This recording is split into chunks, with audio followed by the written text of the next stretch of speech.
Hi student, आपका स्वागत है परमार क्लासेस फॉर फिजिक्स में। और आज हम पढ़ने जा रहे हैं लघु बीजाणु जनन। तो बच्चों, ये लघु बीजाणु जनन क्या होता है? तो जैसा कि आपने इससे पहले वाली वीडियो में परागकोश की संरचना का अध्ययन किया था, तो परागकोश के अंदर लघु बीजाणु मात्र कोशिकाएं पाई जाती हैं। और जब इन लघु बीजाणु मात्र कोशिकाओं से लघु बीजाणु का निर्माण होता है या परागकण, लघु बीजाणु को परागकण भी कहते हैं, तो परागकणों का या लघु बीजाणुओं का निर्माण होता है, तो इसे ही लघु बीजाणु जनन कहते हैं।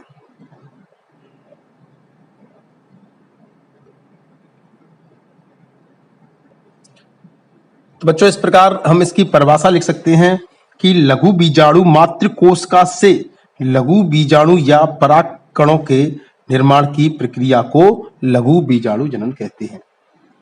तो बच्चों, जैसा कि हम जानते हैं कि जो परागकोश होता है,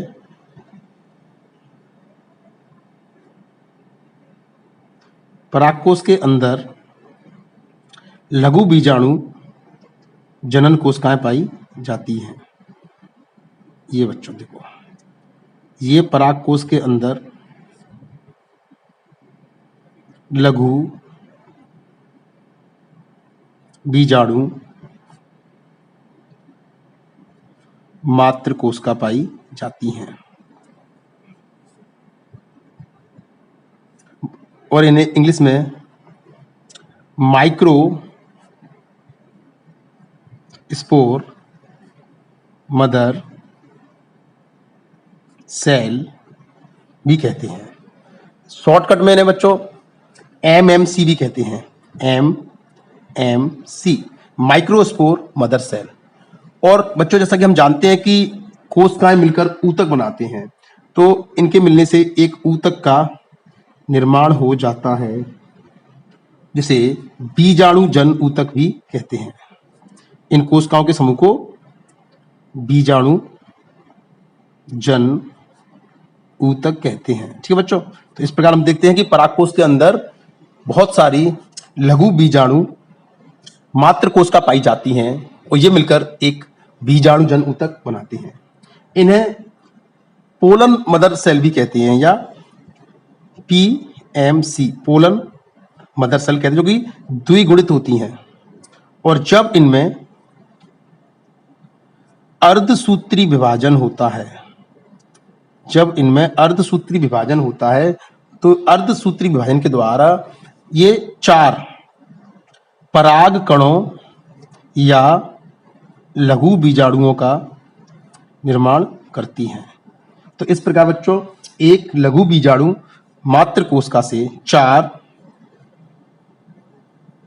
लघु बीजाणु या 4 पराग कणों का निर्माण होता है, जो कि अगुणित अवस्था में पाए जाते हैं।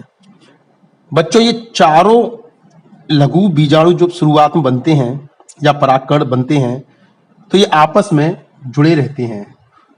चारों की चारों लघु बीजाणु चतुष्क के रूप में आपस में जुड़े रहते हैं और एक टेट्राड का निर्माण करते हैं।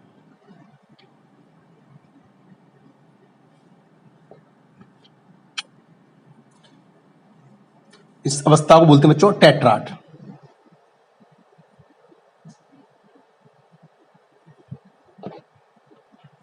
तो इस प्रकार परागकोश के अंदर लघु बीजाणु मात्र कोशिका में जब अर्धसूत्री विभाजन होता है, तो उस परागकोश के अंदर 4 लघु बीजाणु या परागकण बन जाते हैं और ये चारों की चारों जो परागकण होते हैं वो आपस में जुड़े रहते हैं और इसे ही टेट्राड कहते हैं।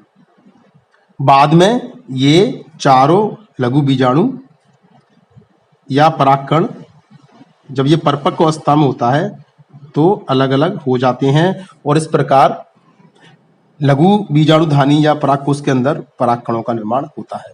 इसके बाद हम इस परागकण की संरचना का बच्चों अध्ययन करेंगे। तो बच्चों, प्रत्येक जो परागकण होता है उसमें शुरुआत में एक केंद्रक पाया जाता है। तो यह एक केंद्रकीय, और इसके चारों ओर दो परतें या दो स्तर पाए जाते हैं, इसीलिए बोलेंगे द्विस्तरीय तथा अगुणित संरचना होती है।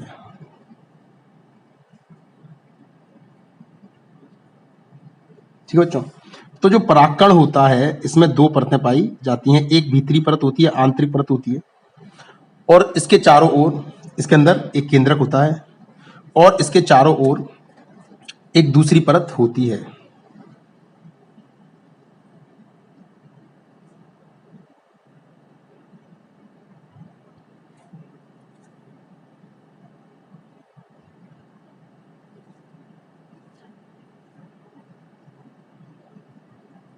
ठीक है बच्चों, इस प्रकार जो परागकण होता है उसकी संरचना में दो परतें पाई जाती हैं। जो सबसे बाहरी परत होती है इसे बाह्यचोल या एक्साइन कहते हैं। जो इसके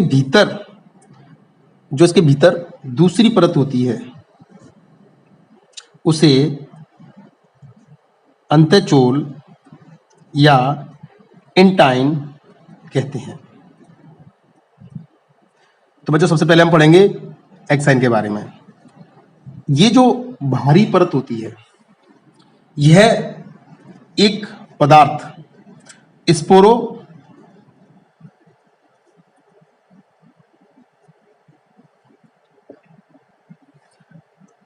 पोलेनिन की बनी होती है। इसकी जो बाहरी परत है वो एक रासायनिक पदार्थ स्पोरोपोलेनिन की बनी होती है और यह पदार्थ इतना मजबूत होता है, इतना कठोर होता है कि इसका किसी भी एंजाइम या किसी भी एसिड या अम्ल के द्वारा ये नष्ट नहीं होती है। कोई भी भौतिक या कोई भी ऐसा रासायनिक कारक या कोई इसका जैविक अपघटन नहीं होता है। मतलब ये बच्चों नष्ट नहीं होती और हजारों सालों तक ये परागकण इसी अवस्था में बने रहते हैं और ये जीवाश्म के रूप में कभी कभी पाए जाते हैं, अच्छी हालत में पाए जाते हैं, नष्ट नहीं होते हैं। यह परत जो होती है मोटी, कठोर और अलंकृत होती है।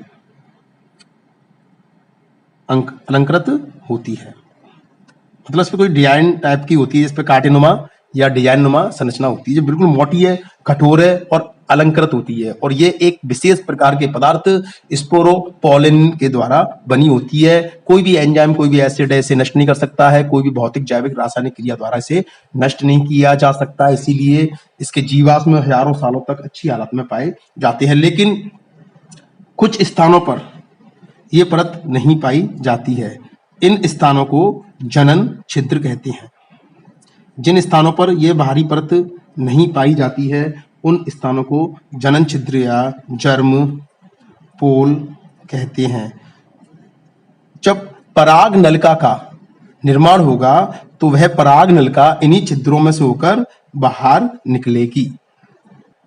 इसके बाद इसके अंदर जो दूसरी परत पाई जाती है उसे अंतःचोल कहते हैं और यह बिल्कुल पतली होती है, कोमल होती है। यह पतली, कोमल और झिल्ली नुमा संरचना होती है और यह भी एक पदार्थ की बनी होती है, उसे बोलते हैं पेक्टोसेल्यूलोज। यह पेक्टोसेल्यूलोज नामक पदार्थ की बनी होती है। पेक्टोसेल्यूलोज मतलब पेक्टिन प्लस सेल्यूलोज की मिलकर यह बनी होती है। और इसका कार्य क्या है कि अंकुरण के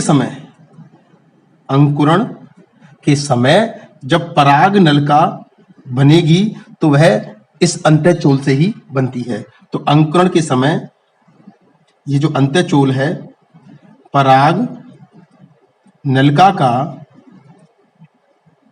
निर्माण करती है। और बच्चों जब ये पराग नलिका बनेगी